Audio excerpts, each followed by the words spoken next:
Ukraine has accused Russia of breaking the ceasefire in the port city of Mariupol. Officials say that the entire city has been surrounded by Russian forces, and the ceasefire violation has postponed all evacuation efforts as of now. Earlier, Russia had announced a temporary ceasefire in cities in Donetsk to help the humanitarian crisis unfolding, while Mariupol and Volnovakha were under a blockade.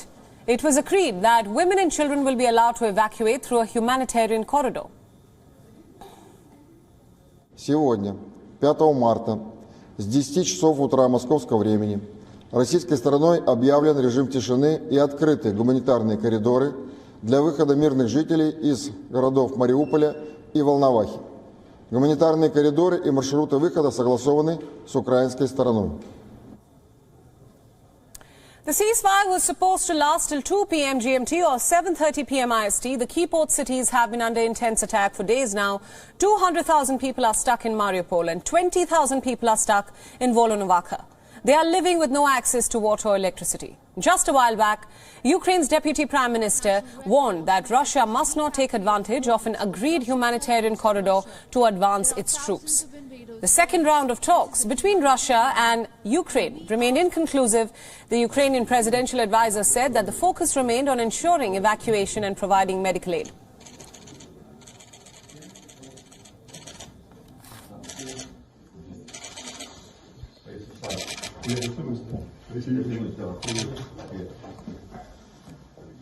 Только что завершился второй раунд переговоров между российской и украинской стороной.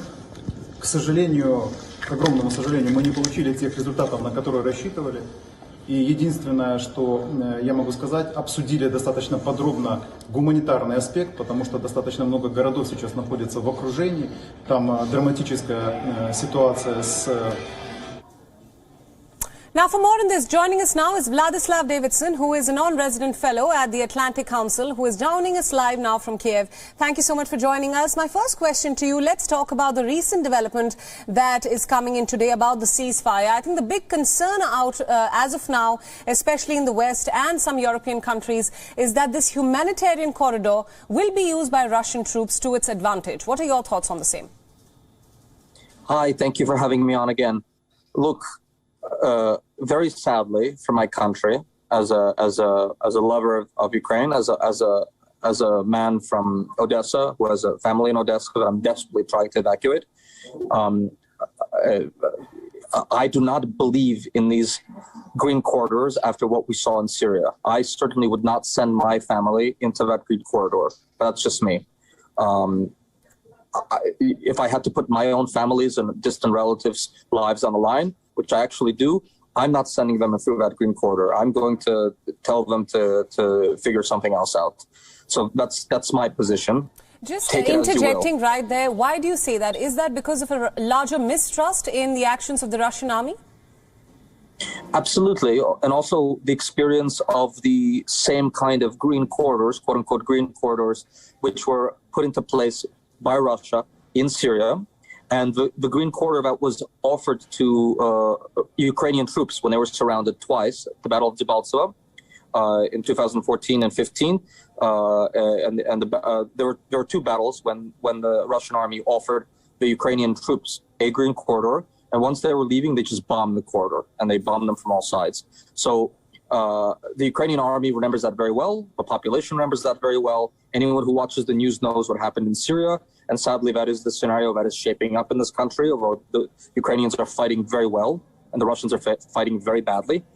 I personally would not use that green corridor, and I would not send my family through that green corridor.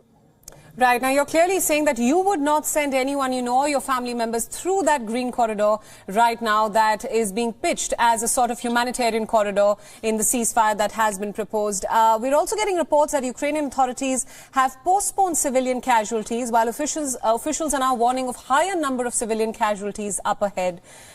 What will lead to some kind of dousing of tensions? Will this ceasefire, or so to speak, the supposed proposed ceasefire, work at all?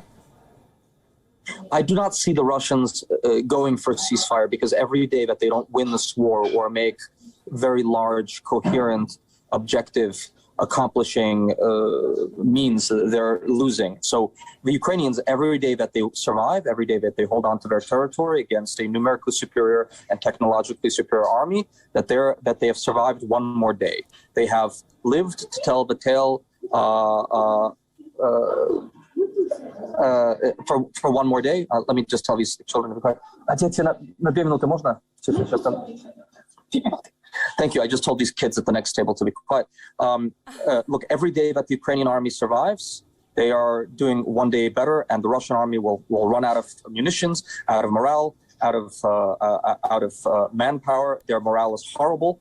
They just need to hold on, the Ukrainians, and the Russians need to win some sort of objective settling battle, at which point they will be able to have some sort of face-saving measure, because they've already paid the costs, and the costs in terms of international sanctions and to the Russian economy are set in stone. So why won't you, having paid those costs, if you're the Russian government, the Russian military, continue on with the campaign to try to get as much out of it as before you leave? Absolutely. Just a final question for you right there. We're also getting reports that Russia is now blocking popular social media sites such as Facebook and restricting access to Twitter. Is that a concern as of now, that Russia is trying to control the narrative of this war? It's not a concern for me in the West as an American. It's not a concern for me here as a Ukrainian.